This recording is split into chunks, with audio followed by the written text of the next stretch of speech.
Welcome, everybody, to the One to Go show presented by Dirt Track Supply from the beautiful Blue Line Brews studio. Episode 148. It is the Ryan Aho. It is the Bert Lehman. It is Puka with the flat bill. Welcome, boys. Stop. Just stop. Seriously. Hey, is that a cowboy hat? Bert, Yeah, Bert, Ryan, is that a people, cowboy hat? Puka, stop talking.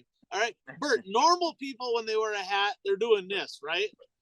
I literally just saw Puka going like this. Yeah, like this. What the hell is that? Man card revoked. It is what it is. He's a hockey player. See, I played baseball, and playing baseball, when you got a hat, you really cranked on the bill of the cap to curve it. Some would even take a baseball and take a rubber band and curve it. There's a lot of people that will play hockey or coach hockey that watch this. They don't do that same shit. All right, that's not a thing. So well, and my other thing is there's a star on. Is that a cowboy hat? No, it's the next closest thing. The All-American team. Big Jerry Jones fan here. He's got money. He's definitely got that going on. So you mentioned Dirt Track Supply. You know, as always, great shout out. Nice shirt you got on. I got to get a new one. Trevor hooked me up. But huge shout out to Ron, Trevor, the folks out at Dirt Track Supply in Watertown. They do so much for racing. Whether you need parts, safety equipment, tires, a new chassis, the aero chassis, you name it, they're your go-to for everything racing in South Dakota. Plus, they ship. So it doesn't matter where you are. You need parts. You know, off season, getting car ready for next year, get a hold of them guys. They get whatever you need. And this weekend coming up, the finale for the repairable vehicles Tri-State Late Model Series over, I think it's at Murray County Speedway. So Trevor, he's got it locked up. Go out in style, win at least one of those this weekend, and put that final nail in the coffin, so to speak. So good luck, Trevor, down there. Thanks to Dirt Track Supply. Puka, back to you. All right, let's stay on that late model theme. We're going to start at the top here. You know, some sad news. I'm sure most of you have heard or seen across social media. We lost Rick Eshelman this week. For those of you that don't know, he's been the World of Outlaws late model announcer since 2016. Obviously, we've all heard him. You know, he's come into our homes more so than ever with streaming. Bert, you want to start? Yeah, I mean, it was very sad news when I heard that. And, you know, obviously our prayers go out to his family during this time. And, you know, it's just, you just never know what people are struggling with. So, you know, just live every day to the fullest. Right. Yeah, you know, I saw a lot of posts. You know, I'm very well connected. You know, fortunately, we got a big extended racing family, and he touched a lot of lives. He knew a lot of people throughout the late model world, and I saw a lot of posts. You know, I saw Melanie Larson post on there, you know, that a video of him feeding her dog treats, right? It's the little things like that. We hear them on the, you know, on the stream. That's where we hear them. But you know, a lot of the drivers, a lot of the people talking said he's just a joy to be around.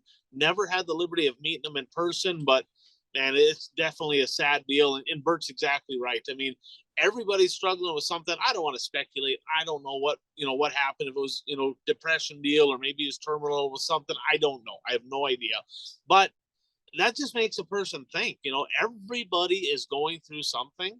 And all of us, me included, we're quick to start, you know, talking, you know, about like they're doing this wrong and they're doing that wrong and they need to be better at this. Well, you know, how about we just maybe need to be more appreciative of people and a little bit more, you know, softer once in a while with people, because we don't know what they're going through. And it's a big loss to the late model world for sure.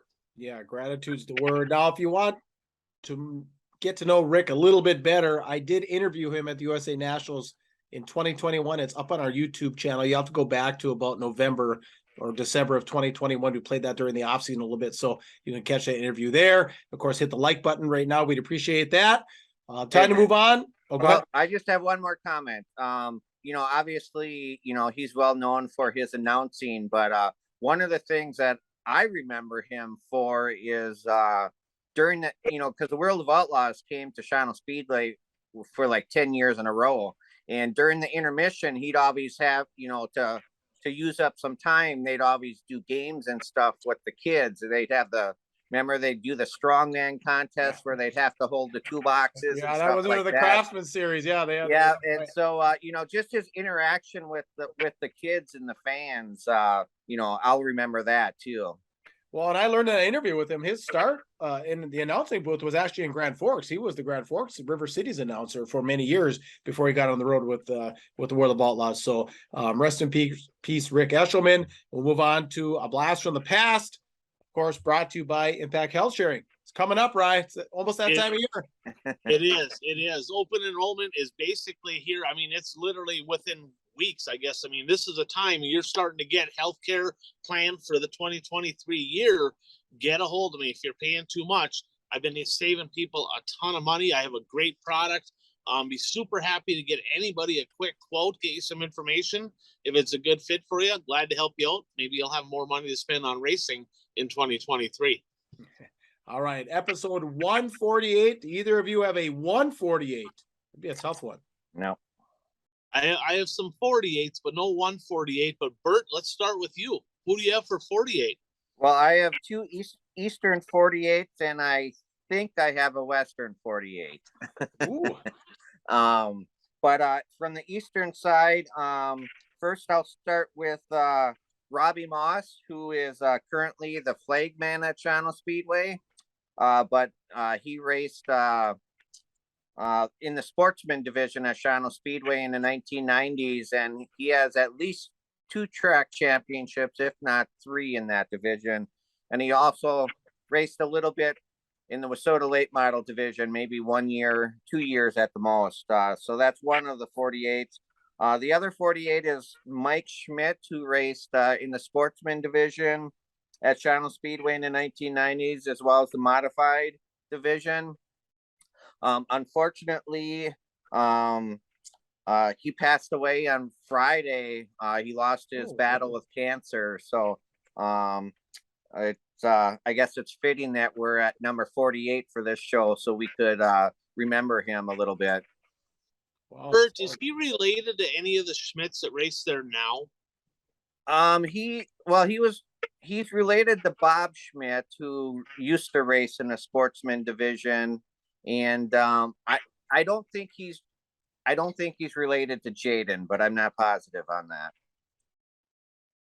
All right, Ryan, I'll go next. I think. This one caught me right at the last minute. I've been in a rush all day, all week.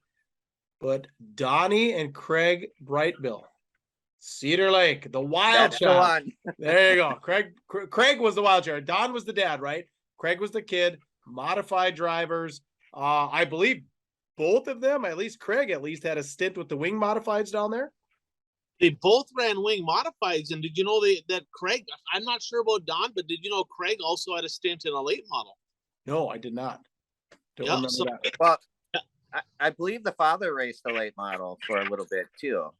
Probably they did everything together. They did a really unique double-decker open trailer with one up on top. That was kind of cool. That, and then the kid, the wild child, he had a helmet with a monkey face painted on the helmet, and that's one thing I always remembered when I go to the WISSOTA 100 or the Funky Manor.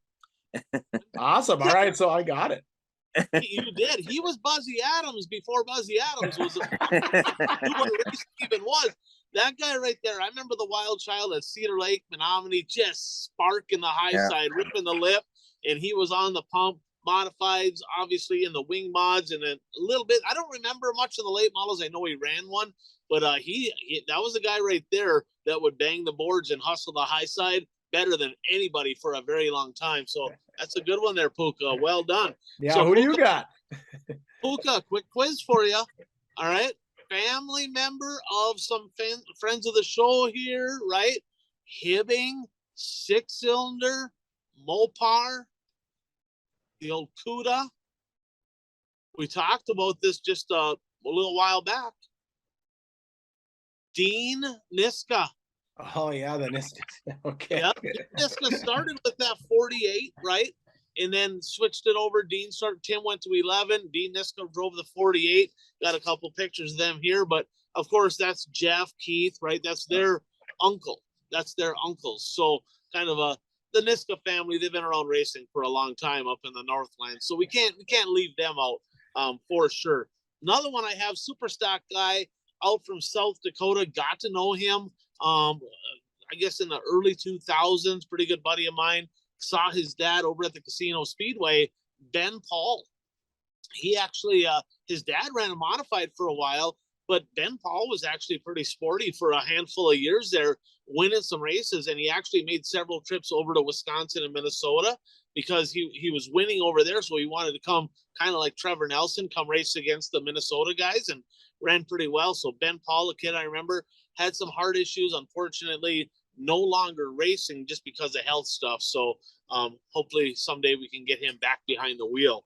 Another one I have here is Dan Thorzbach, and you talk about bringing back the winged modifieds. So I believe Alan Thorzbach is the car owner for Chris Wark, the 24W. Mike is going to correct us on this if I'm wrong, because he's a Princeton guy. So that, I believe it's Dan though, that drove the 48, ran in the mod. I remember him mostly in the wing modifieds. And then our very own Bad Brad, right? From our pit house, right? We got Brad. He sent me some info. He pitted for Neil Matuska for a long time. He was number 48 back in the early years. I mean, he ran a hobby stock in a street, but back in the early years of Wissota Modifieds, he had a Vega station wagon leaf spring car. So I got a picture. And yeah, I remember the name. He ran well. He won some races. Also had a stint in UMSS and IMCA sprint cars, raced for a long time, but Brad pitted for him for a very long time.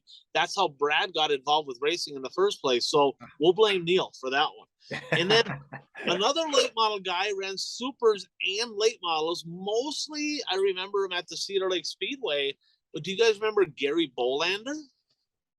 Oh, I remember that name, but I don't remember who it is. I remember that name. He was number 48. Okay. Right? So he ran down at Cedar Lake mostly. I don't know much about him, but fans comment. You know, a lot of people text me, hey, I got this 48, I got this story. Post it in the comments on the Facebook page, right? Where when we post the show, post it in the comments so people can see that. It's kind of fun to talk about. Post any pictures you have. So that blast of the past, always fun. I think to me, Puka, the one that you mentioned, you know, Craig Brightville, that is the 48. I mean, he was so fun to watch back in the day. Blue cars with a yellow number, if I remember right. Yeah. Blue car, yellow number, right? I think Craig was yellow. Was Craig yellow and then Dad was blue or something? Okay. Yep. And they probably both had blue ones at one point. So. All right, the blast of the past, those are always fun. Like Ryan said, yeah, get some pictures out there. We'd love to see them. It brings us down memory lane. That's awesome. All right, so now top 5 moments of the week. I feel like we should have a jingle for this. We need like a swoosh or some sort of jingle, but our top 5 moments of the week brought to you by Brad Parsons Ag Solutions. Yeah, we'll get Mason on that. Mason created some kind of a little intro here for the top 5 moments of the week. See if maybe he can hook us up.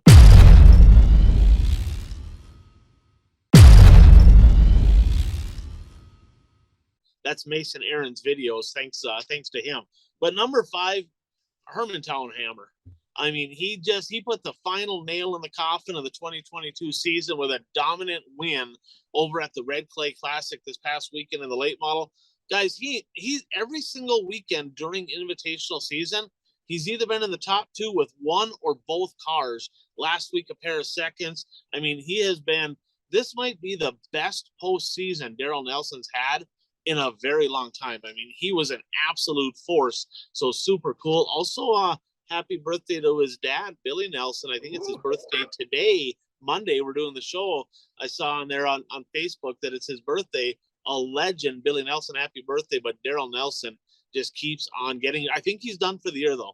He keeps getting it done. I think he's ending it right there. Can-Am Clash, a coin toss if that race will even happen. He wasn't at it last year, so that's probably it for the 44 for 2022. Well, I think he said in Victory Lane after the race that he was done for the year, if I remember correctly. Yeah, I think you're right. And he was one of those guys from up here that followed the Challenge Series, you know, so he was kind of moved around a little bit all year. So well deserved, but yeah, like I said, really good year. Fortunately for him, He won the late models. Unfortunately for me, he did not win the mods. He was my pick in the mods. He was my sure bet of the week. All right. Bert, Benji Lacrosse getting her done. Yeah, I mean, he's we've talked about him quite a bit on the show, and there's the duel at the dam down at Beaver Dam Raceway, and it was a little different because the 141 Speedway ownership, they must have rented the track because they ran the show down at Beaver Dam. So 141 had a special the week prior, and then the ownership from 141 had a special at Beaver Dam Raceway the last weekend. So that was a little bit different, but they had 2 complete nights of racing, and Benji Lacrosse won the modified feature both nights. So that just added 2 more wins to the season's total, and almost had another win in the stock car division in the feature on Saturday night. But Puka's a hockey guy, so I think there's a little bit of a hockey move into the glass late in that race. Called a hip check. That was called a hip check. No elbow, no butt into the stick. It was a perfectly legit, perfectly legal hip check. That's why I love street stock racing. You know, late model guys are like, our shit costs too much. We can't be bumping and banging, tearing stuff up. And I get it. I mean, you got that much into a car. I get it. That's why I like street stocks. Not that they don't have much into their car, but you can get aggressive in those things, right? You can make it exciting. And he was on the short end of the stick. I think Benji Lacrosse is a pretty clean racer. He's not usually the guy to return the favor, but that guy just wanted it more, I guess. Well, and the thing is, I mean, Benji bounced back and still finished second in the race. So, you know, he didn't let it slow him down too much. You know, Right. after we're talking here, I think, you know, we've been on the show for what, 3 years. The biggest surprise of my life, I didn't even know there was such thing as called an IMCA street stock. Is that what they're Stock called? car. Stock Stock car. car. But we've Well, spent more time talking about them and that 10,000 to win race at, or how much is it at 141? Is it a 10 grand? 10,000. Yeah, Yeah. 10. I mean, Yeah. And you're right. I mean, the race, I mean, they get after it and they're just regular dudes out there for 10 grand and it is good racing. Well, and It really is. I was thinking about this, you know, based on our discussion last week about the quality of the late model racing and stuff. And everybody talks about how great racing was back in the 70s. But actually, you look back in the 70s, the cars that were racing were like the stock cars and the street stocks. I mean, so that's actually kind of what the racing was and what everybody says is the heyday of racing. Well, that ties us right into number 3, Ryan. You want to talk about some Wazota street stock action? Again. Basically right? the same thing, you know. So fans. All right. I asked both these guys, I said, hey, what did you watch here this weekend? And Bert said, well, hey, I got still some catching up to do. I'm going to watch everything. Puka said, and I get it, you're busy. I'm going to pick on you, though. Well, I watched the late model feature at Ashland. I'm like, this dude don't even like racing, right? I mean, like, seriously, that's the worst racing there is right now is late model racing. And it's like, all you watch, it's like, are you kidding me, right? Street stuff. So that race right there was highly entertaining with a hip check. I mean, Benji Lacrosse probably didn't like it. But this Wazota street stocks, which is similar in a way, of course, to IMCA stockers. They're different, but similar. That's our version in Wazota. That was the best races of the weekend again.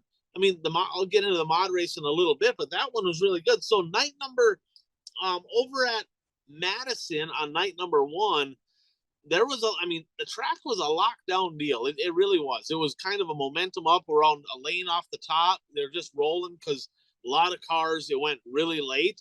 But on the first lap of that one, guys, the first and second place car literally got into each other. You make the call. I'll post it here so you can see it. Yard sale each other. One car went around. Yellow comes out. Nobody to the back. Ooh. Nobody to the back. They both get their spot back. Later on, there's another incident kind of between those two. One of them's in the fence. He's done.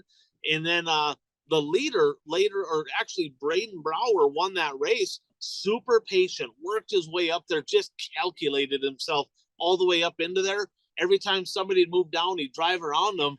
And then he threw a little bit of the people's elbow there for the lead. And I think it got deleted, but I saw something online about, well, somebody got moved out of the way, dirty driving. It's like, That dude spun out a guy on the start of the race. He shouldn't even have been there in the first place. Let's stop talking. All right, just stop talking. So Braden Brower putting on a show night 1, and night 2, guys, at the Buffalo River Speedway in Glendon. The race of the week, in my opinion, the street stock race was absolutely phenomenal. And the winner was Hunter, Anderson, Kyle Anderson.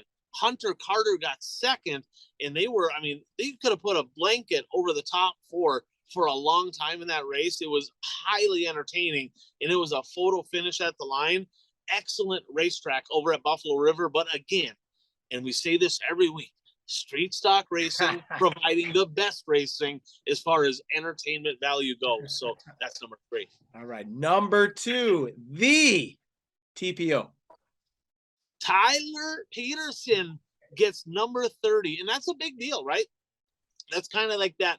Getting 20 is a good season. 25 is a great season, but hitting that 30 mark is a big deal. And that was a goal of his, to hit 30 wins in a modified in the 2022 season. He did that.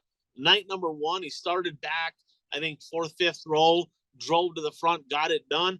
Night number 2, I did not think he was going to win that race. I mean, it was a good race. Don Eichens looked like he had the car to beat. Got into lap traffic. He zigged. Tyler Peterson zagged, and the lap car went down in front of Eichens. TPO went by him, drove off into the sunset. And I think Eichens might have had the best car. I think he had the best car, but it just didn't work out in lap traffic. But I mean, he started off the season with I guess that was in December where he won at the Dome. But then he started off, just right on a tear, 30 wins on the year, and he still has a little bit of racing yet, but back-to-back national championships. Great year for Tyler Peterson. All right. And number 1, we're going to talk about the veteran, the guy, the family, actually, that puts Phillips, Wisconsin on the map. Well, there's 2 of them, but this is the one, right? Jeff Spacek. So, Bert, did you watch? You watched this race, right? The modified feature? Yeah. So get this, his last win, this is Jeff Spacek. He's won lots of races over his career, lots of big races, right?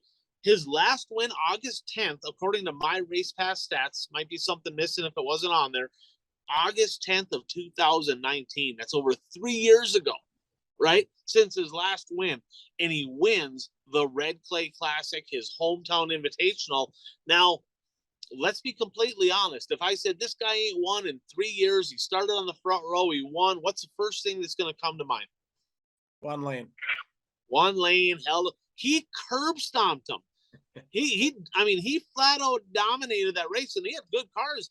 AJ Dima was behind him. Ashley Anderson was there. They were all right there, and he just drove away. That was great. Polish victory lap at the end, waving it. The crowd was excited. Great deal. He actually won convincingly because as you watch that race, the video, the camera wasn't even on him for most of the race at the end because they were on AJ and Ashley battling for second. And Ashley slipped back to 4th at the end. I have it in front of me when we get to the red clay stuff. Who got 3rd in that deal? Shane Halapka. Oh, really? Second year guy, right? And he's turned some heads as well. So Halapka sneaking by Ashley Anderson. He stole some wins from him down at the Red Cedar Speedway this year. Keep an eye on that 3 junior. He's a hell of a race car driver. But hey, tip of the cap, huge congratulations. Awesome seeing Jeff Spacek park that 22 in victory lane yet again. Yeah, totally awesome. Congrats, Jeff. All right, time to move over to our hot takes of the week, brought to you by buyraceshirts.com. Big orders, small orders, they got you covered. If you need a design, they got you covered. They got plenty of samples and examples at buyraceshirts.com. So like we've talked about, we're into October. We're 60 days-ish from Christmas. So if you're a racer, you want to get some apparel, you want your fans to be able to support you, buyraceshirts.com. That's where you go. That's your headquarters. Like I said, there's all kinds of examples. You need some designs. They kind of mentor you through that. You can see kind of what they have there. And, like I said, you want 5 t-shirts, 5 sweatshirts, they'll do it for you. You want 25 t-shirts, 25 sweatshirts. Like I said, big, small, they got you covered. buyraceshirts.com. All right, Ryan, was over to meetings. month away. Thoughts? Any special guests going to appear there? Well, there's a special guest going to the Wissota banquet, right? And that's Donnie Schatz. They actually got him as a keynote speaker, but yours truly is going to be going to the Wissota meetings. Now, is that by invite? It is. I'm going with the Grand Rapids Speedway because I've helped. I'm actually affiliated with Grand Rapids, so Bob and I are going to be going down there. And Rod, I know you watch this show. You're supposed to call me back, right? And I know you're busy here the last couple of days. Call me because we need to talk, right? Because there's a lot of things that need to be changed in Wissota. All the promoters are very well aware of this. The problem has been for years. Lots of promoters will sit and talk about all the things that need to be changed, and they'll complain and Wissota sucks and this, that, and the other. And then when it gets to where the rubber meets the road, when they can actually step up and say something, they're like, well, I'm not going to rock the boat. I will. I'm your Huckleberry. It's going to be fun. I'm looking forward to it. This should be pay-per-view TV, and I'm not looking to cause any problems. I just want to make the organization better. I think we have an opportunity to do so. Racing is a great sport, for a lot of different reasons. Let's do what we can collectively to make Wissota racing better. And I'm going to go to the meetings this year to see if I can offer some input. So it's Rod Lindquist. That's his name, correct? Okay. Yeah. So on a scale of 1 to 10, I'm going to give him a grade just from conversations with you, and not a grade on what he's done with Wissota, but from everything you've said as far as accessibility on a scale of 1 to 10, everything you've said, he seems to be a 9. Would you agree? I mean, it seems like you've said, I've had conversation with him. I talked to him. I've had conversation with him. He seems to be there to at least listen. He's business smart, right? He's a business guy. He's negotiated big business deals, right? That's what he wants to do with Wissota. He wants to take his time, solidify big sponsorship dollars so more money can be infused into the organization to give to the drivers. That's what he wants to do. The problem is he's only one guy, right? So if he's doing all this other stuff, he can't do the one thing that he wants to do as effectively as he'd like to. So what we talked about is they just need to hire a few more people to take some of that other stuff off his shoulders so that he can do what he excels at. And I think if they let him do that, I think things could really turn around. I really believe that. All right. Next topic, drawing for position. There's some drama going on? Sources tell me, and I got this from a few different sources. So if somebody has a different story, post away in the comments. If you know about this story and this is true, post it in the comments. Miller Central Speedway, there was a driver, Adam Brotherton, hell of a race car driver, very fast, good driver, wins a lot of races. He was doing the old, we'll call it the old Rick Auckland deal, right? The old Rick Eggensdorf deal, cheating at the draw. This is what sources say. I wasn't there, could not get a comment from Miller on this one, right? So here's what the sources say. He would go draw for position for the heat, and if it was a bad number, he's like, well, that's for Corey Bergquist. That's for him, you too. And then he would draw for himself and try to get a better number. Well, this happened multiple times, 3-4 times or whatever. Finally, somebody said, this dude, like they're talking about, it's not even like, he's not even there. He's like at some other racetrack. Like, why did he draw for? And well, finally they're like, wait a sec, dude, you can't be doing that anymore. I don't think they did anything to him. I mean, it was kind of the track's bad for allowing it to happen in the first place. A couple stories on the draw. I remember allegedly, and we can get some comments on this. Rick Eggensdorf, one of the best ever, right? I mean, arguably, I would put Rick Eggensdorf as the number 1 top late model driver to ever come out of our area. That's my opinion. He was that good. There was a lot of good ones. That's a debate for another time, okay? But at Cedar Lake, they used to have a bag, and they had ping pong balls in there with numbers on it, and allegedly, he would palm a ball with a number on it, reach down in there, grab it out, and be like, oh, look, I drew 8 or a good number, and he'd be on the pole every night, right? Well, allegedly, and the story goes that they actually painted the balls or changed colors of them, and he drew it out, and they're like, yeah, try again. and that didn't work out real well. You know, so he was, and then Rick Auckland. Remember when he had 2 cars? He had the I think it was 44 and I think it was 44 and 12 or 44 and 44X. I think it was 44 and 44X. He would draw for both, and whichever one gave him a better starting position, he'd race that car.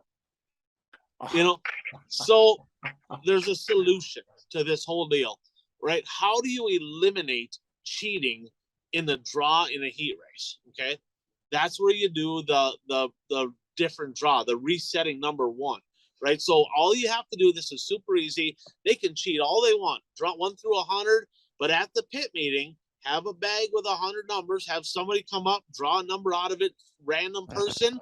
That's the new number 1. It totally reshuffles the field. Cedar Lake did that. Hibbing did that for a while. Multiple tracks do that. There's so many reasons that's good. Number 1, it eliminates cheating and the perception of cheating. Number 2, you can ask my daughter. When I drew bad, if I got to the track early, I was a miserable prick for about 2 hours before race time. Okay, if you reset 1 at the pit meeting, you only got like 15 minutes to be mad because you're like, I got stuff to get ready. Like, I don't have time to sit and pout for the 2 hours before race time. So resetting 1 at the pit meeting by hand out of a bag, that eliminates all of that. I think tracks should go to that. I think it's just a good idea. Super easy to do. And just clarification for the fans, when you say resetting 1, so what they do is you can bring the bag around and say they draw 50.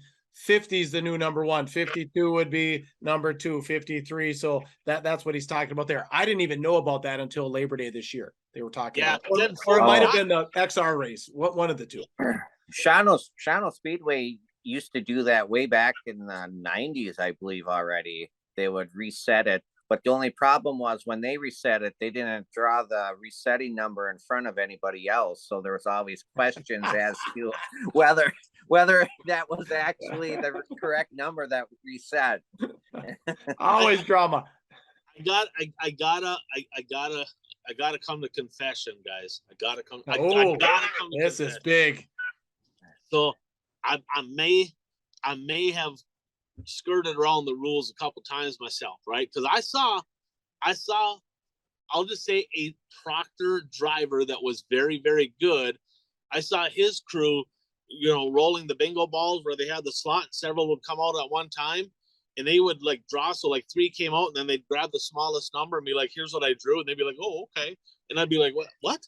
How's that?" So then I just started doing the same thing. It worked really good. I started drawing better after that. So that changed things. And then that at Grove Creek one time, they actually held the bucket like this, and I kind of dug through it jokingly, and they're like, "Oh, good luck tonight," and I'm like, wow, okay. So there was a couple instances. Everybody's going to try to take advantage, but you got to try to eliminate that perception.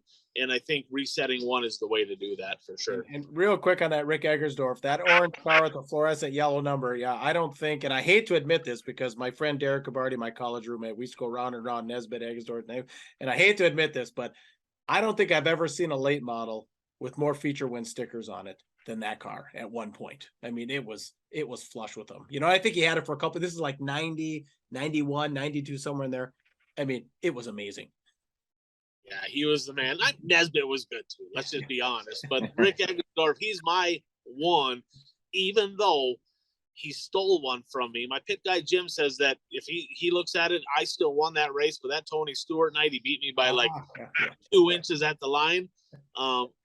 Still a little salty about that, but that was one of my shining moments in the late model. That was a hell of a fun night there. So that's enough with the draw stuff. Yeah. All right. So what happens when it rains? Cutting short. We had the race you want to talk about. We had the Warval sprint cars out east. I mean, kind of the same deal. Yeah. So I want your guys' opinion, right? Let's say it's during, because we know if it's the last night of the year, right? You can't make up a feature. But if it's during the regular season, Bert, at Shawano, right? Let's say Shawano, they get through intermission, they get 1 feature in, or maybe they just get to intermission, right? Or maybe they get 2 features in, and it's in the middle of the season, right? And they rain at that point. What happens? What do they do at Shawano?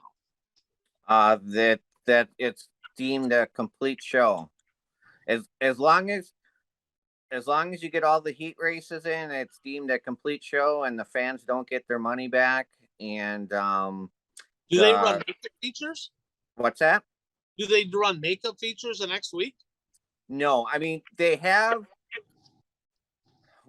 only a couple of times in my memory run makeup features the following week. Otherwise, it's just like, I mean, that happened this year, USA Nationals weekend.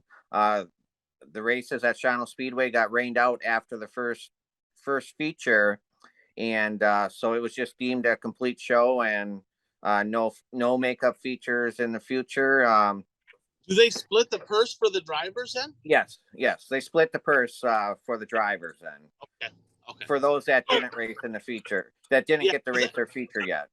That's the two options that I've always seen, right? Is if it rains out and if they're to intermission, it's considered a complete show. So nobody gets their money back or whatever. It's a complete show.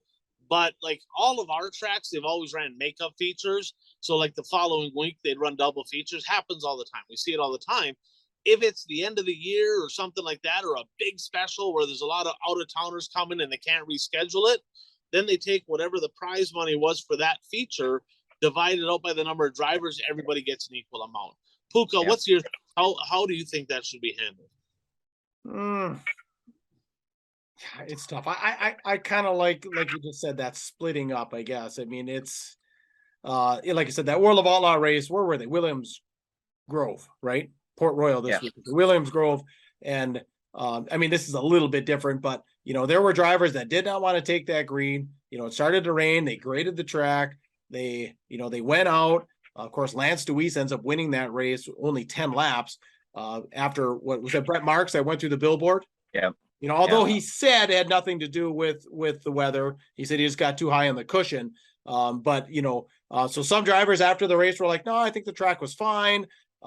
Nobody pulled in, but Schatz was very vocal on social media that he was angry, should have never taken the green. This is ridiculous. This was a safety issue. But of course, he stayed out, and he's really not even in the points contention. It's not like he took a lap or didn't even come out. So yeah, it's touchy and complicated. I mean, and I don't know, Ryan, as a racer, you've always said, like I said, well, here I'm gonna pause it for a moment. So there's an issue, right? We talked about the teching deal that happened down at Sycamore Speedway a couple weeks back when they screwed over my buddy Dave, right? So get this. Last week, not this past weekend, not a couple days ago, but last week, they got through intermission, they got the pure stock feature in, but the rest of the program rained out, right? So there's still 2 nights of racing left. So they have, in my mind, they got option A, option B. Option A, run makeup features the following week. That works. Option B, split the purse between everybody equally and give everybody a check. Well, they took option C, and option C there is their policy, where they just take everybody's money and they stuff it down as deep as they can in their pocket and say, too bad, so sad, nobody gets nothing. It is what it is. Yeah, see, I would that's not unload my shit in the front of their building and block their doors so nobody could race until they paid everybody. I mean, I get it. There ain't another track within 2 hours away from that place, but that place needs to be boycotted for something like that, right? I remember there was a boycott in HIP years ago. I mean, that's just plain stealing. Yeah, I mean, yep.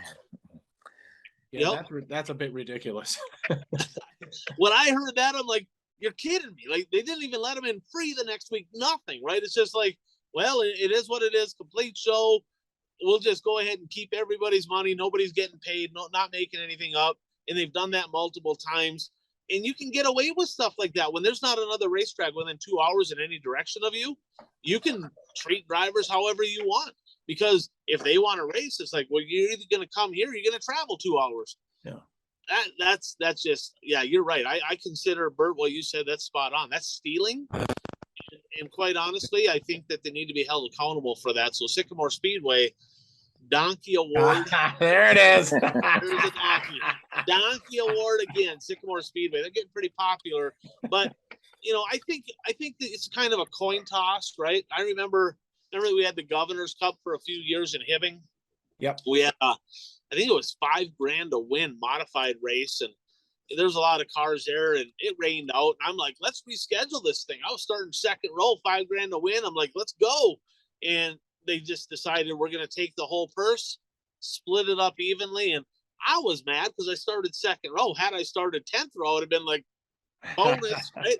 You know, as long as they're either splitting the purse between everybody or making it up, I'm okay with either one.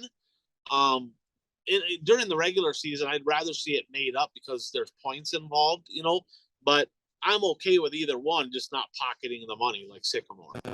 I had a friend who, when he raced late models, he wasn't a top tier driver. So, I mean, obviously he didn't want rainouts, but he wasn't disappointed when there were rainouts because he usually got paid more than what he normally would because they split up the money evenly.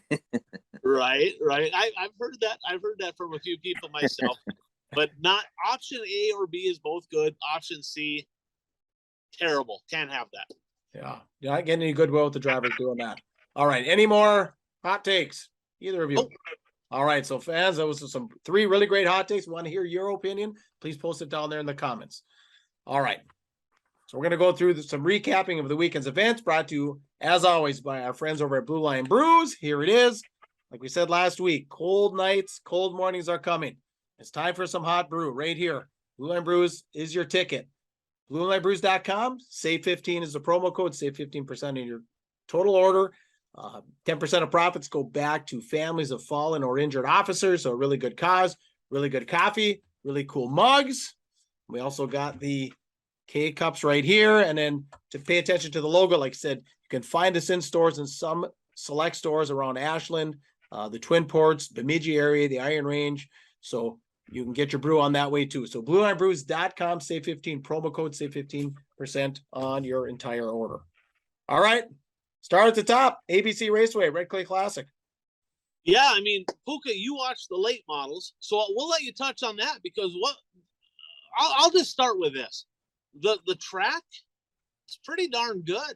I mean, It started out muddy. They got too much water on it. They graded it off. I mean, it is what it is, but it was a little greasy. I mean, obviously the first few races at first night, but overall, track was smooth. It was racy, never locked down, didn't take rubber.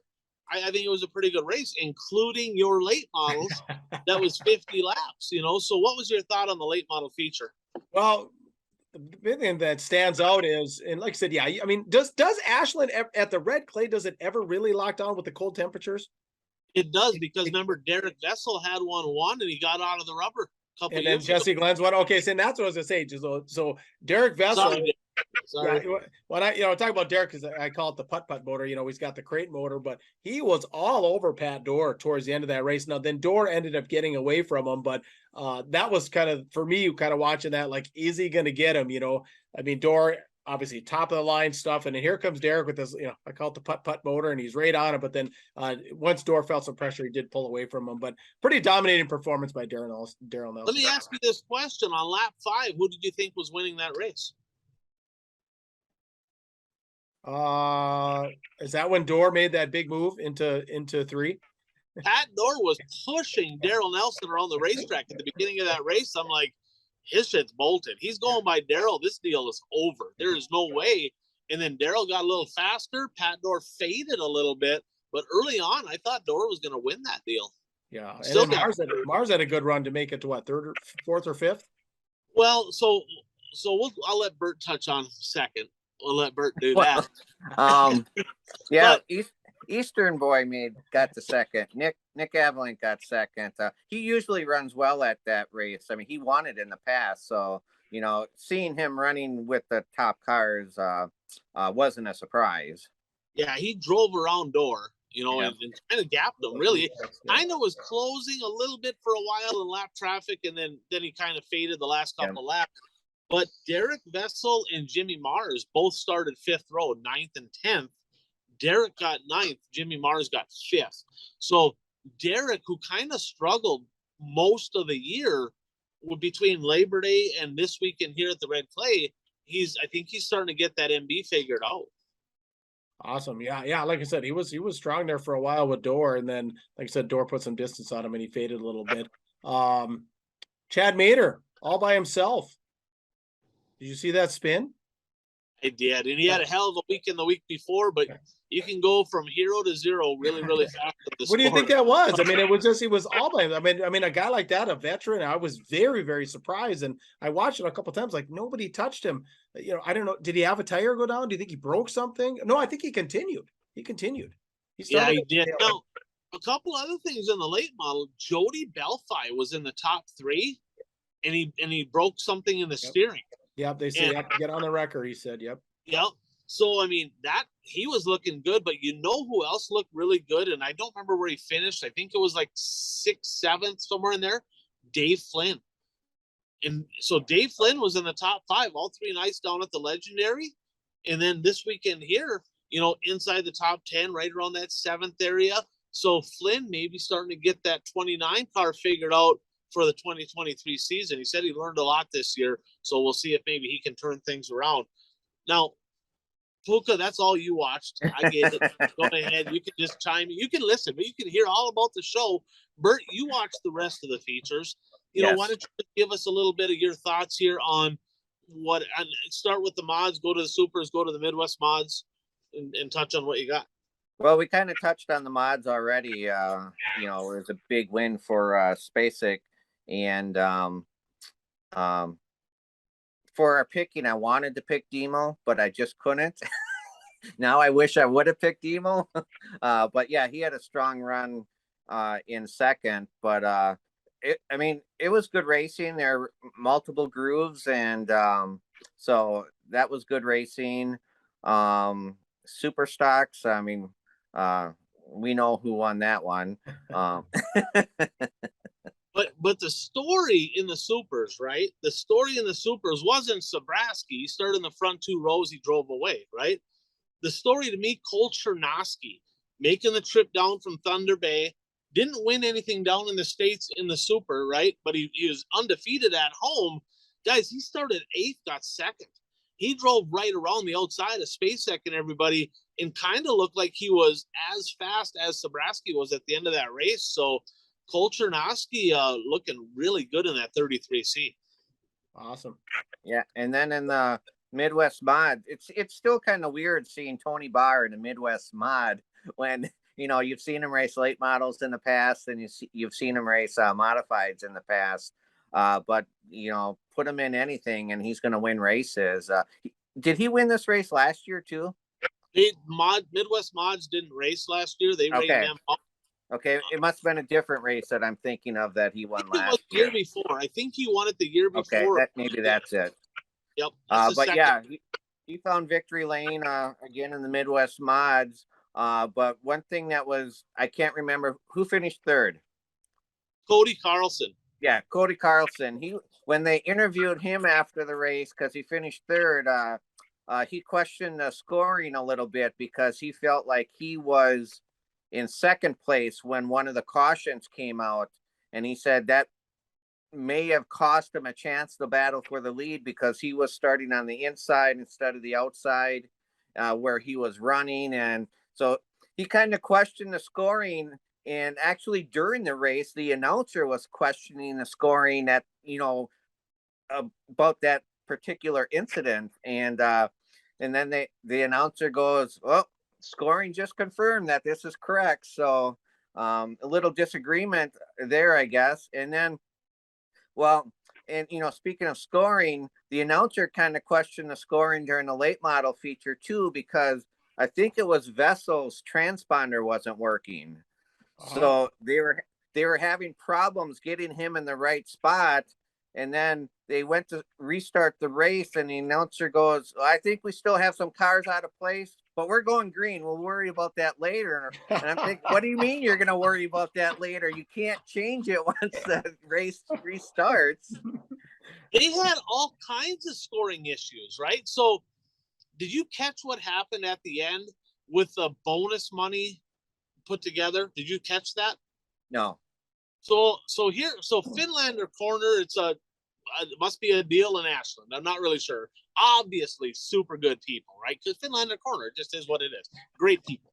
Well, Ryan Adamczak, very popular, big, huge. Adamczak's a big name in Ashland. Young guy tragically passed away, right, within this past year. And And Dennis McCulley is really good at this kind of stuff. He went out and he generated some funds to give bonus money. His number was 97 when he raced. So they gave the bonus ended up being like $3,100 extra to the 7th and 9th place finisher. Okay. Race gets done. They score Zach Benson 7th and Kennedy Swan 9th. They called them down and they're like, you know, they did this whole deal. It was a great deal. Gave them the money. They were all pumped because they made more than the feature winner, right? So it was like outstanding. Then there was a scoring issue. The transponder was not working for Truscott, who finished ahead of them, and it literally moved everybody back. So now the 7th and 9th place finisher was totally somebody different, right? Oh, so boy. then it's like, oh crap, right? They explained it to him like, hey, you didn't get it. It's not you. And then after the race, Jason Schill, who had finished up inside the top 3, got disqualified in post-race tech. He literally just bought this car. And he's like, well, I bought the car. What the heck? Let's go to Ashland. He didn't think nothing of it. Something with the carburetor. I don't know all the details. He gets disqualified. So that moves Zach Benson and Kennedy Swan back to 7th and 9th. So it all worked out anyway.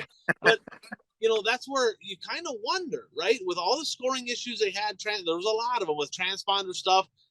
I mean, they have all kinds of internet issues in Ashland, Wisconsin. It's the middle of nowhere, right? Could that have been why Cody got put in 4th instead of, I feel like maybe he should have been 3rd, 2nd. I think they would have had to go back a lap, but 2nd or 3rd for sure. They put him in 4th on that restart where he thought he should have been 2nd. That's a whole row back. I don't think he would have had anything for Tony Barr. He was that good, but he might have got 2nd out of that deal. Yeah. And I mean, I don't know what all goes into scoring, you know, with the transponders and you know, sometimes, you know, technology is supposed to make things better, but sometimes it just makes things worse. But I mean, and not just at Ashland. I mean, I've been to some tracks where, you know, there's a caution and it's like, okay, they're going back to the last completed lap. So it should be like this order. And it's like they go back 2 laps. Like they don't consider that 1 lap complete. So it's actually like going back 2 laps. And I've seen that at a lot of different tracks. And I don't know. It's just, I don't know what the answer is. Blended caution. That's what we got to do. The blended caution. Nice. That's the solution. The world of all those blended caution. I don't know. So I got to give a donkey award here to my buddy Dan also, because so Justin Bassa, who runs Hiving Weekly, right? So he's not a guy that wins a lot of races. He's just not. He led a bunch of that. He was running in the top 2, top 3, the majority of that race. Like he looked really good. And Dan texted me, he goes, boy, Bassa's looking really good. I'm like, don't jinx him. Next lap, he spins out. I'm like, damn, you're killing me. So Justin Bassa, get a hold of, I'll get you the contact info. I'm not going to give the full name on here. I don't need no hate mail to this guy, but all in good fun. Bassa had a good run going. That was a tough break for him. But overall, you know, what an unbelievable culture. Huge crowd, big parties, fun time. The track was good. There's one knock. There is a little drama there. There is a little drama. Here? That's right, with the wristbands. My phone blew up. I knew nothing about it. Obviously we weren't there. So here's what happened. So it's a 2-day show. Heats 1 day, features the next, right? Pit passes, I believe, $35 a night or whatever it was. $70 for a 2-day pass. Friday night, if you wanted to go in the pits, the only option was a 2-day pass. So people were blowing up Facebook going, this is bullshit. Like we only wanted to go Friday. We couldn't go Saturday. They had to buy a 2-day pass to go one night. And they claimed, you know, hey, we're out of wristbands or whatever. That's just poor planning, right? That's just poor planning. They should have got a hold of another racetrack and said, hey, bring over your extra wristbands, because I know Rapids has a pile of them, right? A lot of tracks do. They should have got extra wristbands. It is what it is. And I had people going, was that them being greedy, or was that just poor planning? And as much money as they pay at that show, I really don't think it was a greed thing, because they pay really good. I think it was just poor planning, and I'd be pretty confident to say that won't happen next year. But If that happened to you, Puka, you're a money guy, right? Bert's more laid back. He's like, whatever, it is what it is. If that happened to you, you went to a race, Puka, and they said, and you're like, I can't go tomorrow. And they said, hey, here's the deal. You got to buy a 2-day pass, or it is what it is. Go sit in the grandstands. How would you have responded to something like that? 5-year boycott, or I would have followed Nesbitt and figured out a way to sneak in. There is that. There is that. All right, let's move on. All right, Madtown Showdown down in Madison. Yeah, Madison. I mean, they had a ton of classes, a ton of cars. It was Puka's type of deal. They had 7 classes of cars. Is what it is. I mean, they don't get 50 of everything. Oh, by the way, Ashland, the biggest car count in super stocks. I figured I better point that out. No, that was impressive numbers in super stocks. But at Madison, we talked about Tyler Peterson doubling up 29 and 30 on the year. Super stocks, Trevor Nelson, he doubled up and was very, very fast in that 71. Talk more about him in just a little bit. Midwest Mods, the Cobra, Cody Lee. He parked it in victory lane both nights. In the street stocks, night 1, Braden Brower, that we talked about that one, but Justin Vogel won night number 2. And here's the deal. I mean, Trevor Nelson, 21 of 32 shows. That's impressive. But the track was good. That's another great event over in Western Minnesota. You know, Granite City moved their show a week up, which there's still a pile of shows, Red Cedar, Jamestown, Casino, Bemidji, all on that weekend. But Madison was kind of left going, we're the only show in town over in that area. I was surprised that Tyler Peterson went there rather than Glendon. Sounds like he might have had a sponsor. I think he heard Johnny Broken going and was scared and wanted to go somewhere else. Kidding. That's what I heard too. That's what I heard too. I'm kidding. I wanted to see them 2 race against each other is what I wanted to see. But great event down in Madison. I've announced that in the past, and you know, pretty good racing overall. You can watch the replays on Dirt Race Central, of course, for Ashland and for that one as well. What do we got next? Well, let's go to Western Minnesota, Glendon for the Buffalo River Fall Showdown. Yeah, that was a good event. I got to be honest. I was surprised they added a show, right? Because they have their Corn Cob Nationals. They had that a couple weeks ago, and they just added the show on a whim. Empty grandstands. Awful. Really good facility. Mike Blevins even commented, he goes, this is the coolest place I've ever been to. They've really done a good job with that facility over in Glendon, Minnesota. They got, I mean, if you'd have to go there to check it out, but it's super cool. Modifieds, Johnny Broking, parking in Victory Lane. Now, I'm going to pick on him. It's all out of love. I'm a Johnny Broking fan. Everybody knows I'm a 45J fan. Heat race night number 1, he may have stepped on his wiener a little bit. He did. I sent him a picture of a Band-Aid. I said, go ahead, find one of these, apply it. You know where to put it. And then don't do this again. And he texted me, he goes, I won't. He goes, man, you saw that? I'm like, I did. So he looped it in the heat race, but he went on and kind of dominated both nights in the features. Joe Thomas got second both nights. He won at Casino.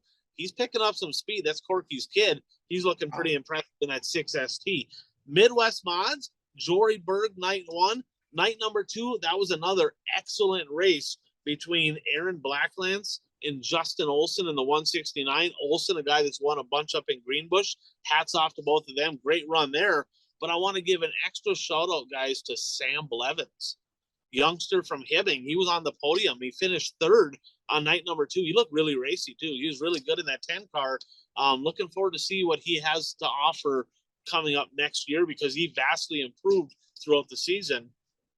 And then on the street stocks, Casey Usatis and then Kyle Anderson getting it done with the race of the week on night number 2. The big question for Buffalo River, are they going to have WISSOTA sanctioned classes in 2023? Rumors are swirling. Remember, they switched to IMCA here a few years back. Now, there's a lot of talk, and they've been having more and more WISSOTA shows.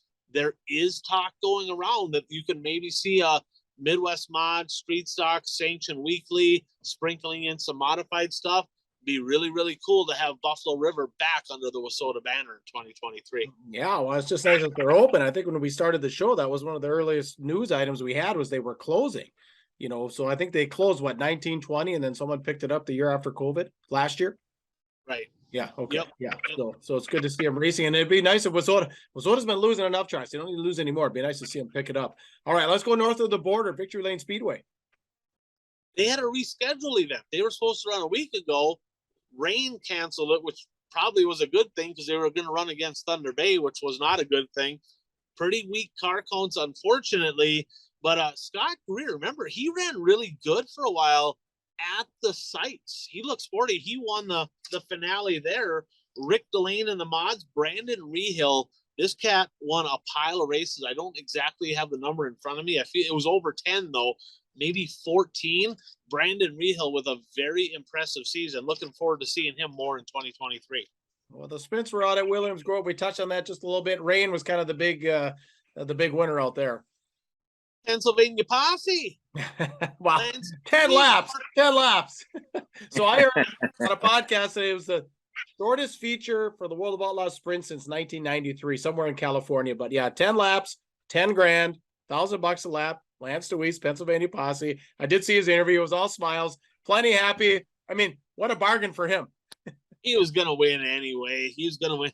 Now, with that said, it would have been good. Sheldon was pretty quick too, but Brent Marks, I think he rolled over on purpose because he kind of had a little bit of saltiness towards Hoosier. And if you see the picture, looks like he might have ripped down the Hoosier banner. So when he exited the building, he went up, tore the Hoosier banner down. So did he roll over on purpose? Is that a conspiracy? I'm not really sure, but glad he was okay because he tumbled pretty hard. But Lance DeWeese, Pennsylvania Posse, I heard, I don't have the date. You can look at the World of Outlaws website or on Facebook, but it sounds like they rescheduled the other part of that event. So they are going to, the night that rained out, sounds like they are going to run that still. I'm trying to get that in. Okay. All right. So let's move to the Lucas Oil late models. This was during the week last week.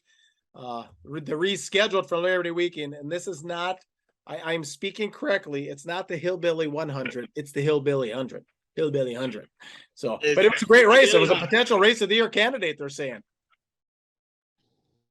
I mean, I don't know if it was a race of the year candidate. I really don't know about all that, but I mean, it was. I mean, did you watch it? Yeah, I watched. Yeah, it was Kyle Larson battling with Bishop. Yeah, that was a race where you really couldn't see anything because that track is so dirty. Yeah, I couldn't believe how dirty that track was. That is not a track made for streaming, but it's a track it's produced pretty good racing. Yeah, it wasn't awful. There was a lot of side-by-side racing going on in that, but not a lot of movement, right? You didn't really see a lot of people advancing positions, but Kyle Larson, Bishop, Alberson, T-Mac with another top 5, and then Josh Richards finishing out the top 5. So, okay racing. I'll give it a C. Yeah, I mean the racing was good, but yeah, I think a candidate for race of the year. I think that's a stretch. Okay, well that's what who is it? Not the normal announcer, but the young guy for Flow. He goes, race of the year candidate, not Shelton. Who's the other guy for Flow? Dustin Jarrett. Yeah, Jared. Yeah, race of the year candidate, race of the year. I mean, race of the year. I mean, it was good because there's challenges for the lead, but yeah, I mean, there's really nobody advancing far from the back and that sort of thing. I mean, it kept you entertained and it was a fun race to watch, but I wouldn't put it as race of the year. Nice run for Gary Alberson getting on the podium. Right. He's had some good races here. He really has. Yeah. All right. How about Atomic, the Castro Flow night in America? I'm really disgusted with that race. I'm pumped about that race. Who's the operator? I picked Moran. I didn't get the points, right? My driver started on the front row and finished like 9th. Yeah, he put out the lead. He put out the parachute for sure. You picked Bishop, didn't you? Yeah. Yes. Yeah, you probably. Yeah, I was gonna say typically you pick them, they win. So I don't know what the hell the deal is there. But Pierce won, but there was a lot of movement in this race, right? So Devin Moran, 13th to 2nd. But my favorite part of this race is the B1 bomber Brent Larson, 15th to 3rd. That was impressive. That had to be the best run he's had in open late model action. Like finishing on the podium, doing it from deep, not just holding on. And then Doug Brown, 18th to 4th, and Turbo 10th to 5th. So there was a lot of passing, a lot of movement in this race.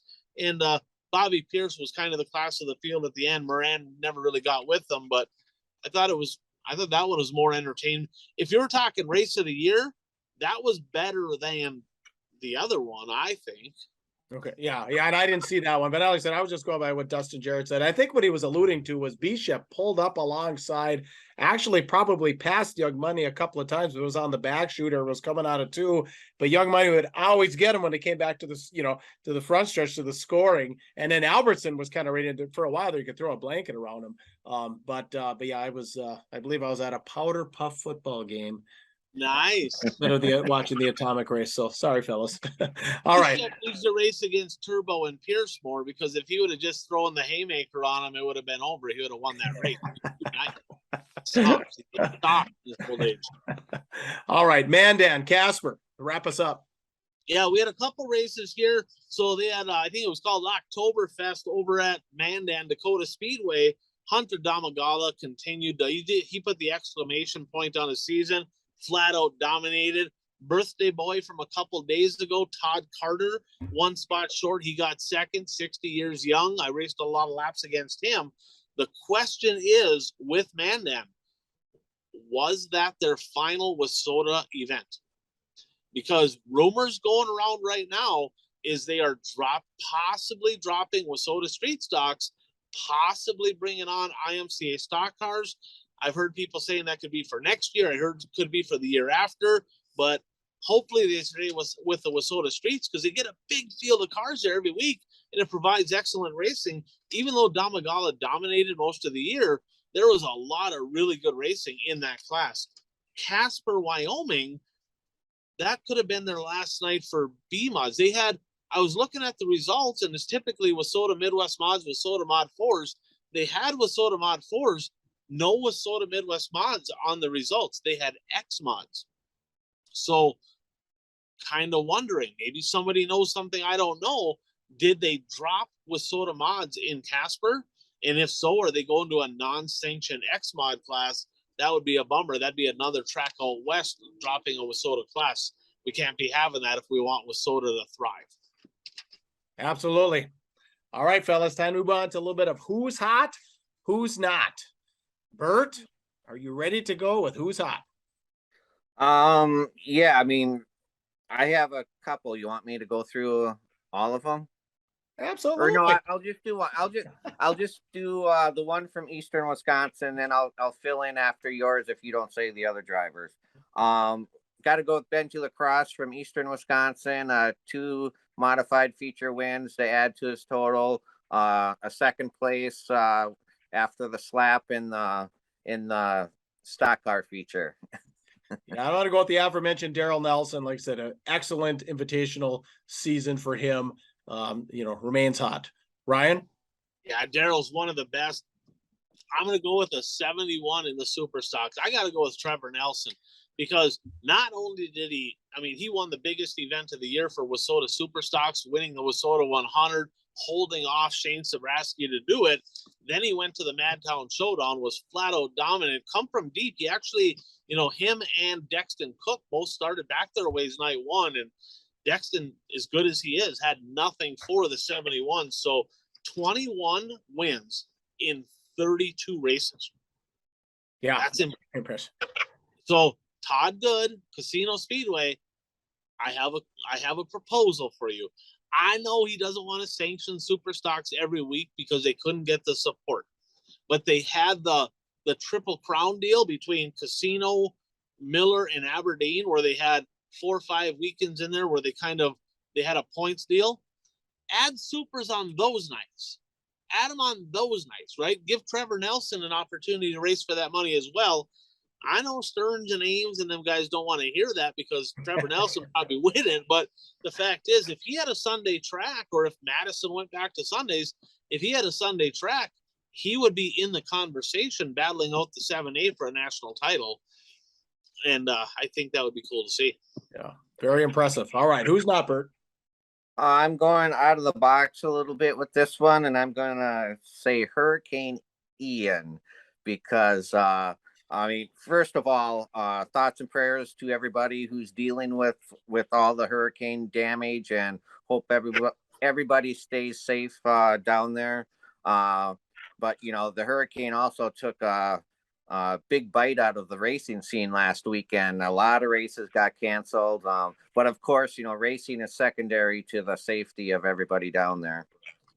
All right, I'm going to go with Josh Richards. You know, they talked a lot about because the Lucas Show, the Hillbilly 100, Tyler County in West Virginia, close to the Rocket One racing shop. And, you know, when he hooked up with Boom Briggs last year was Vegas, right? The Vegas race, you know, he showed some signs, you know, and I was thinking, okay, he's going to go to the World of Outlaws this year. He's going to win a few races.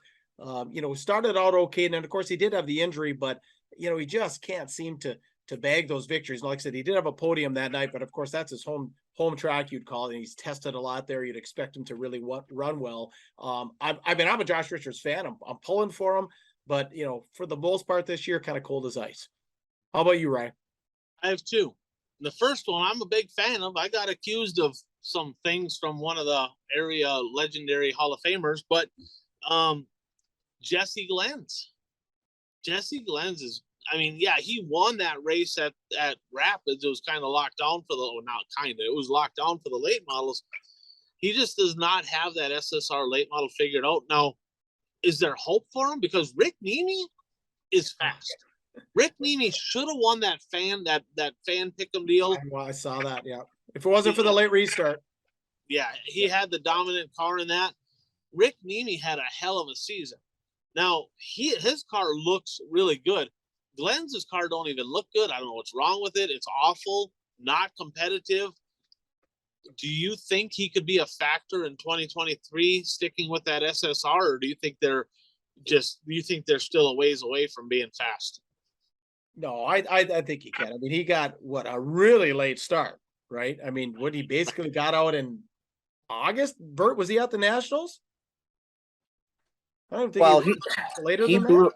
He blew a motor. Yeah, he blew right. He blew. So then he was, you know, he was kind of hit and miss. You know, maybe he just needs some seat time to figure that thing out. But no, he wasn't at the Nationals. I don't think he was either. I think he came in a little bit later, you know, waiting for, well, of course, parts and everything is, you know, that's the way everything is now, right? You got to wait for everything. Right. But again, I'm a fan. I'm hoping he can figure it out. I think he can figure it out. What are your guys' thoughts? He's talented enough, but they got some work to do because that car don't even look good. Yeah, I mean, they definitely have some work to do, and obviously blowing the engine didn't help him, you know, put him behind, and I mean, how much, because he also has an open car that he's trying to race. I mean, how much is that impacting him not being able to concentrate on one car? He only ran that a couple times though at the beginning, right? He didn't really run that much. And I think that deal's done. I don't think that's what he had at Cedar. Yeah. Okay. He had that car at Cedar. Yeah. Yeah. He had that car at Cedar. Yeah, that's right. That's right. The other one I have is national champion in the Midwest mods. Now get this. Late model national champion Chad Becker ran at the specials, won races at special time, right? Midwest or modified national champion Tyler Peterson at all the big specials, ran well, won race. Super stock, Shane Sabraski did the same, right? Street stocks, Kyle Dykoff did the same. Where's Jake Smith? Where is he even? No, he's probably working. I don't know, right? I don't know where he's at. But and I get it. He's young. Go get your national championship, but don't pull the same shit you did this year, next year. It's embarrassing, okay? Because they kind of, not that they didn't run a few shows against, you know, some bigger competition, but the majority of the time they were dodging running at, you know, as low a car count shows as they could to get that deal. And I get it. Don't hate the player, hate the game. But when the money's on the line at invite time, they weren't even racing. I'm not really sure why. I don't know what happened. Don't know where they're at. They didn't even go to the Wissota 100. I think they've only ran like 2 shows in September. So where's Waldo? I'm going to go with your Midwest Mod National champ, kind of incognito and hiding off the radar somewhere. Hopefully he's at the Fall Classic. Yeah, that'd be great. All right, our locks of the week, Ryan, brought to you by Real Estate by Jay Schmidt. Well, our lock of the week is always real estate by Jay Schmidt, right? So if you're in the Watertown, South Dakota area, you need real estate transactions, land, commercial, residential. The guy's got over 20 years in business, great racing family, does a great job. He'll represent you well. He's a class act. Your lock of the week, your sure bet when it comes to all of that, real estate by Jay Schmidt, Watertown, South Dakota. All right. Bert, who's your lock of the week? I am going with T-Mac at Talladega. Oh, all right. I'm going with Mr. Sabraski in the mod at the Big O. Oh, I would have picked him in the Super. Last lap passed by Ebert last year. Remember that last lap? Ebert just let her have it. Feature. He didn't make the feature at the Red Clay. That's all right. It's a big rebound weekend, you know. He got a provisional. I mean, he was in a stacked. He started back, was a little greasy. I get it. I mean, it happens to everybody. I hope he does. I'm a 7A fan. I'm going to go with the smooth operator, Bobby Pierce at Falls Frenzy. Talk more about that show. I'm looking forward to some Falls, baby. Yeah, that's a gimme. All right. Time to move on to the last lap, brought to you by Zuli's Race Engines. We talk about them all the time. They've been with us for quite a while. We go through all the wins. The proof is in the pudding. If you want to win, get a hold of Frank at Zuli's Race Engines. Ryan, you got a list of winners this week? I do. I don't know where the heck I put it though. I'm looking at my notes. I might get a donkey award for not writing that one down. So Well, just put it in the comments. I have it, but I don't have it in front of me. Why don't I have it in front of me? Oh, here I found it. I do have it. You got it. I got it. So Norman Jackson, the X-Mod winner, whatever that is, right? The X-Mod winner out at Casper. I think it used to be the Midwest Mods. The Wolverine, Justin Vogel, night 2 winner at the Madtown Showdown. Kyle Jeanette, he got second night 1 and won night 2 at Beaver Dam. So I think night number 2 in the stock cars over there, Kyle Jeanette getting it done. And then Casey Usatis, night 1 winner over at the Buffalo River Speedway. So there's barely any racing going on, but guess what? The constant in this whole deal, Zuli Race Engines in Victory Lane. If you can't beat them, join them. Yeah, congrats to all you. All right. You want to touch on the B1 Bomber? I know we did just a little bit. We did. That was just a great run. Great to see. Man, I feel like, you know, he had a couple podiums this year. You know, he's won a lot of races in everything he's ever been in. Man, it would be nice to see him park it in Victory Lane. Oh, totally. Like I said, Cedar Lake had a good run at the USA Nationals too. I remember that. All right, I-30 in Little Rock. You guys see that deal? Hammer Hill done. I heard about it. Yeah. Yeah, I saw Ben Shelton post on there. That's where Ben Shelton, right, from, you know, he's with Flow Racing and all that. That's where he got his start, was at Hammer Hill, was at I-30 Raceway. I guess the family ran the track for 50 years and they're done. And it sounds like it's all getting developed in that area and they're just selling out. So the final race at I-30 kind of sucks seeing tracks completely disappear like that. A lot of history there. Yeah. Mark Martin posted that's where he got started too. Really? Yeah, he said there in Batesville. So yeah, kind of a tough deal. Another track gone. There's really not many in Arkansas, right? And that's another one gone. Yeah. All right, Bobby Tim. So Bob Tim, obviously owner of the Mississippi Thunder Speedway, right? His kid's a wheel man, Jake Tim. I mean, we talk about him often. He's fun to watch. He's a Charger. Bob Tim, the last time he raced was 2018. They brought in the USRA stock cars for the Great Pumpkin race this past weekend. They had like 20 both nights, so it wasn't like they had 6 cars. Bob Tim parked it in Victory Lane both nights. So Bob Tim, after not racing, just automatically, I'm guessing he probably practiced the night before and got a bunch of laps in. That would be my guess. He might know somebody there to make that happen, but pretty cool seeing him win. And they announced USRA stock cars on the card in 2023. So even they get it. Mississippi Thunder, big modified track, right? Big open, but they understand if you want entertaining racing, you got to have street stock cars. You got to have them. Hats off to them for bringing the stock cars to Mississippi Thunder. Yes, congrats to Bob Tim. I used to enjoy watching you, Bob Tim, down at Arcadia back in the day, 20 years ago in the late model. That was a lot of fun. All right, our picks for the week. You kind of see what we're picking here. I think Ryan keeps adding more and more classes. He's trying to catch up, Bert. What do you think? I know. I mean, last year we weren't picking Midwest mods races. Actually, we're gonna pick next week. We'll pick the C mods, the Z mods, the Y mods, the W mods. Jeff's job. That's Jeff's job. Well, Ryan was talking about the X mods. We'll be picking X mods next week. And for those of you who missed it last week, this is the trophy up for grabs in the pick'em. So I think it's gonna end up staying right here with me anyway. But anyway, look at Ryan. Oh, he's mad. He's smoking. Look at.